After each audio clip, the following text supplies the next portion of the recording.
Oui, bonjour mesdames et messieurs. Alors, c'est l'hiver, hein, donc les radiateurs sont mis en route.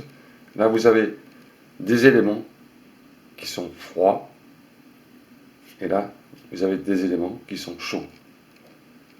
Alors, ça, c'est normal, hein, c'est quand les radiateurs sont éteints, hein, pendant la saison d'été, l'air se propage à l'intérieur des éléments, ce qui crée des poches vides, donc l'eau ne circule pas correctement. Donc vous allez avoir 50% ou peut-être 75% de chaleur au lieu de 100%. Alors ça, c'est une petite opération qui est très facile à faire, hein. Il suffit simplement de faire une petite purge sur tous les radiateurs, hein. En fonte, généralement, vous avez une petite vis de purge, hein, qu'il faut dévisser afin de faire sortir l'air et avoir un circuit d'eau chaude qui fonctionne correctement, hein. Donc on va faire ça ensemble. Alors l'opération est très simple, hein. Mettez une petite serpillière en bas, hein, pour récupérer l'eau, mais une petite astuce justement pour éviter justement les éclaboussures d'eau, hein. Il se peut que votre eau à l'intérieur soit sale, une sorte de boue qui se crée. À ce moment-là, il faut faire une vidange, on appelle ça, une vidange à partir des petits écrous qui sont en bas. Mais ça, c'est assez spécial car il faut carrément démonter le radiateur. Mais pour la purge, c'est très simple. Donc on va éviter les éclaboussures d'eau avec une bouteille, une petite bouteille qu'on a fabriquée. Donc vous prenez une bouteille, vous la coupez aux 3/4 pour faire une ouverture et vous faites un trou.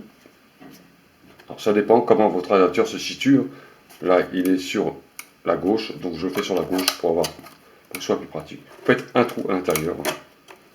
Donc vous le percez. On va enfoncer la vis de purge à l'intérieur et desserrer la purge afin de récupérer l'eau à l'intérieur. Donc vous allez voir si elle est vraiment boueuse, sale.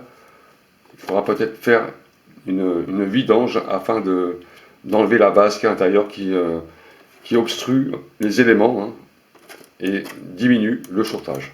Donc on va faire ça ensemble. Alors quand vous avez coupé votre bouteille, hein, vous la mettez, elle s'ouvre, sur la vis de purge, vous l'enfoncez à l'intérieur, vous enfoncez la vis de purge à l'intérieur. Alors là j'ai un mur, donc avec une bouteille d'1,5 litre, ça passe. Mais deux fois il n'y a pas de mur, hein, ça dépend où votre radiateur se situe. Vous mettez votre bouteille à l'intérieur du trou. Vous voyez, comme ça. Là, la bouteille est mise dans la vis de purge, hein. La vis de purge ressort dans la bouteille, ce qui permet de récupérer l'eau, hein, qui va jaillir. Donc, quand vous avez mis votre bouteille, vous positionnez correctement votre bouteille sur le porte-à-faux du radiateur, hein, afin que l'eau soit dirigée dans le fond de la bouteille. Vous prenez une petite pince, mettez des gants, car ça dépend de la température. Si vous avez un radiateur qui est à 50-60 degrés, ça peut être très dangereux pour les mains. Bon, là il ne fait pas très froid, donc la température est très faible, donc ça va, mais je mets quand même des gants. Vous desserrez la petite vis qui est à l'intérieur.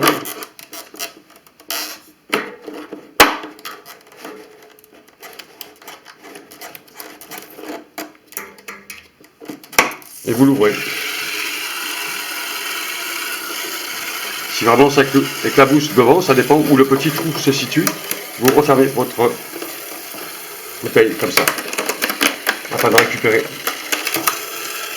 l'eau. Donc vous allez rester comme ça pendant quelques minutes afin que l'air s'évacue correctement. Donc contrôlez en même temps avec vos mains les éléments qui sont froids, hein. Vous tenez bien votre bouteille, hein. Et là, les éléments redeviennent chauds au fur et à mesure que l'air s'évacue, hein. Les poches d'air sont évacuées, donc l'eau continue à circuler correctement. Donc vérifiez vraiment tous vos éléments, hein, au fur et à mesure. Une fois que c'est bien chaud partout, l'air s'est évacué, hein. Vérifiez tout le temps si elle n'est pas trop remplie, hein. Là j'ai pas trop d'eau, hein, je suis à peu près au fond, hein. Bon, 2 fois, il ne faut pas grand-chose, hein. Quelques secondes, 2 fois. Hein.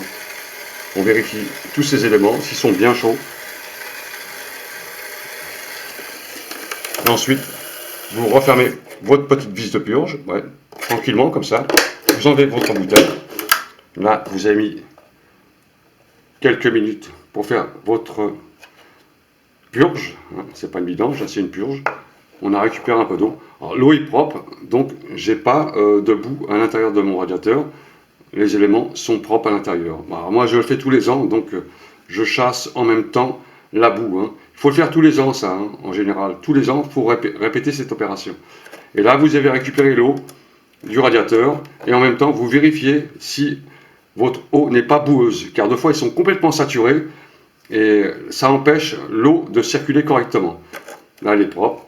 Je récupère cette eau pour la mettre dans le lavabo, hein, et vous remettez un léger petit coup de pince sur la vis de purge, très léger, hein, c'est pas la peine que ce soit serré correctement, hein, afin de la fermer. Voilà, j'ai fermé ma purge, et là j'ai tous les aimants qui sont chauds, hein. J'ai évacué l'eau du système. Alors ça, il faut le faire sur tous les radiateurs. Si vous avez 4 radiateurs, il faut le faire systématiquement sur tous les radiateurs. Alors commencez par les radiateurs qui sont près de la chaudière, si vous êtes en propriété privée ou même propriété de bâtiment, HLM, etc. Toujours le premier radiateur qui arrive chez vous, hein, et qui distribue les autres, hein, au fur et à mesure. Voilà, on a chassé tout l'air du radiateur, et là on a des éléments qui sont bien chauds, hein, qui va permettre de réduire peut-être la facture de chauffage, parce que si vous avez un chauffage qui ne marche pas correctement, hein, vous aurez plus froid et vous aurez tendance à augmenter le chauffage, hein, si vous avez un thermostat. Donc là, on regagne un peu de chaleur qui est stabilisée. Voilà, messieurs, dames, à bientôt.